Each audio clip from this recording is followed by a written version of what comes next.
It's official. It's official. Thank you so much for inviting me, Alicia, to this very timely event. I'm honored to be here at the Global 16 Days Campaign for Activism Against Gender-Based Violence. As you mentioned, we are all aware that we are once again on the heels of immense tragedy. So today I present with a very heavy heart. Before we begin, I ask that we please have a moment of silence in honor of the two beautiful souls brutally murdered only days apart, Adriel Motzi and Miss Renetia Butler.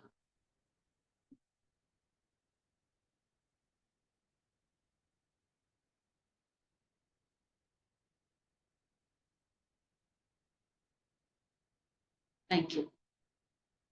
Now, in complete transparency, I talked over the direction I would take this conversation. And after much reflection, I've decided to make a brief presentation and then open the floor for deeper, more meaningful connection. So before I continue, by a show of hands, I ask for those on Zoom as well, I ask that we agree, first and foremost, to be respectful and kind to one another as we share our thoughts in a safe space. Me first. Show of hands. Zoom, we're good? That we agree that there will be no judgment because we are all at different points on our journey. Yes. And when we do open up the room for discussion, that everything that is shared in this room remains in this room. Awesome. Now we are on one accord. This evening's theme, rage as a catalyst for change. As defined in the Cambridge Dictionary, rage, noun, a period of extreme or violent anger. Verb, to speak very angrily to someone. As defined in the Oxford Learner's Dictionary, rage, to show that you are very angry about something or with somebody, especially by shouting. So rage is synonymous with extreme anger. According to Brené Brown, if you look across the research, you learn that anger is an emotion that we feel when something gets in the way of a desired outcome, or when we believe there is a violation of the way things should be. Rage creates change, especially when we are boiling over on the inside about an issue, because we are motivated to take action. Ultimately, the outcome of rage is action. I know that when I feel extreme anger, I lash out. I don't know if anybody here resonates with that, but I lash out. We might scream or yell at whoever's around to hear us. We might throw something or hit someone. In these instances, rage is creating pain and suffering, hurt and separation. Because the people who are at the receiving end of our fury oftentimes react defensively or meet us where we are at. And so this further heightens conflict. As a result, people may push us away because it activates a part in them that is resistant. So the question is, how do we use rage as a catalyst to create positive change, a resolution? A powerful quote by Aristotle reads, anybody can be angry. That is easy. But to be angry with the right person and to the right degree and at the right time and for the right purpose and in the right way, that is not within everybody's power and it's not easy. Because oftentimes we direct our anger at the wrong person. So somebody's receiving the backlash for something that something that someone did to us a long time ago. Or in our quest to be heard, we may come off as aggressive. Sometimes we might be, in behavior terms, freaking ourselves out because of our own self-blame, or guilt, and then we project that onto someone else. When we feel enraged, we feel it in our bodies. Our posture changes, our breathing changes, our heart rate increases. We may feel tension in our shoulders, a burning sensation in our ears. Rage is an emotion that is typically at the tip of the iceberg. So when we react from this place, it is with lightning speed, usually with very little rational thinking. In addition, anger highlights where healing is necessary. Rage is generally viewed as a negative emotion. So we tend to suppress it or push it aside. And just like a neglected child, rage lashes out to feel seen and heard. So when we are experiencing these overwhelming sensations brought on by rage, this gives us the perfect opportunity to pause and create space to learn more about what's going on below the surface. Because remember, rage is at the tip of the iceberg. There is an array of emotions below the surface, externalized through rage. When I envision rage, I think of it as a ball of fire being thrown out at somebody or at society. Before I started doing the inner work, if somebody asked me, how is rage helping you?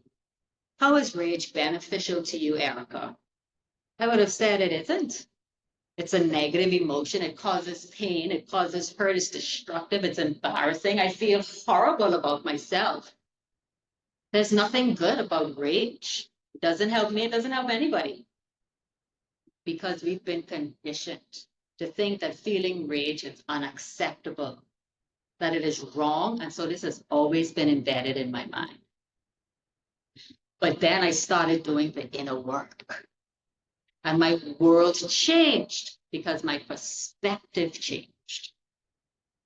Rage carries a heavy load because in most cases, it has been developed from a very young age. In my case, the anger surfaced from the tender age of 6 to help me cope with the frequent and intrusive violations I endured from my half-brother. As time progressed, the weight of the burden increased.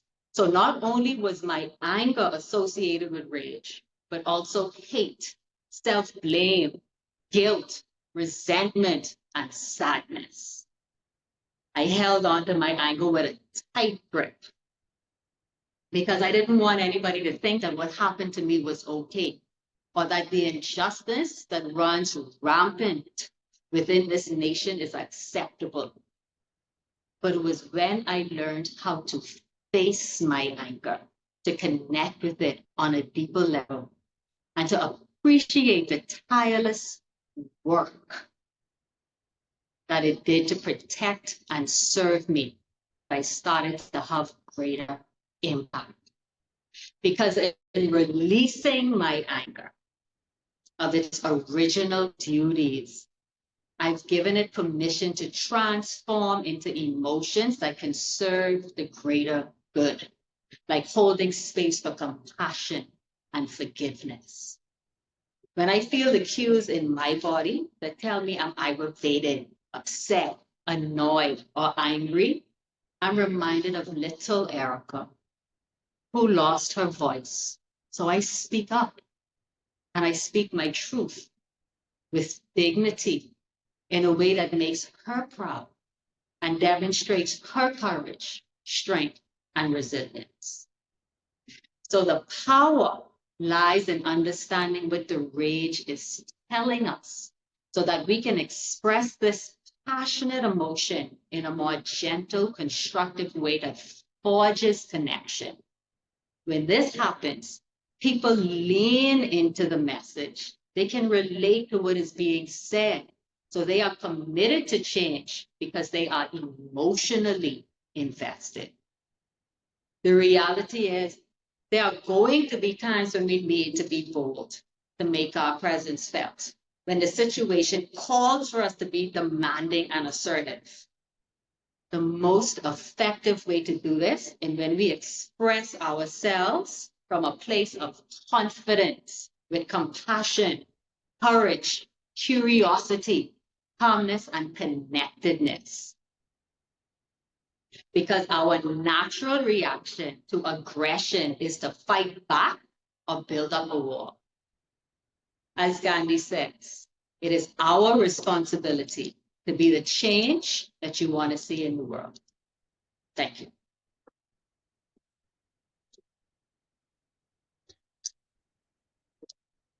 A twist. So, yeah, I just wanted to connect in a way where we have a little bit of a deeper level of thinking, because our rage is so very important to honor our rage. We have in a society where, you know, especially as women, are not, I guess, encouraged to feel rage or to show rage. Um, but what I wanted to do today was to really help us connect to the rage that we feel on a deeper level, because through healing our rage, I believe that we become more powerful agents. I believe that people would connect to us because, unfortunately, especially in this country and maybe in many other countries, when we say what's on our mind, people tend to not be able to relate. And so they hear us, but they don't feel us. So if we can find a way to help people to relate on a more profound way, then I think that we'll have to change.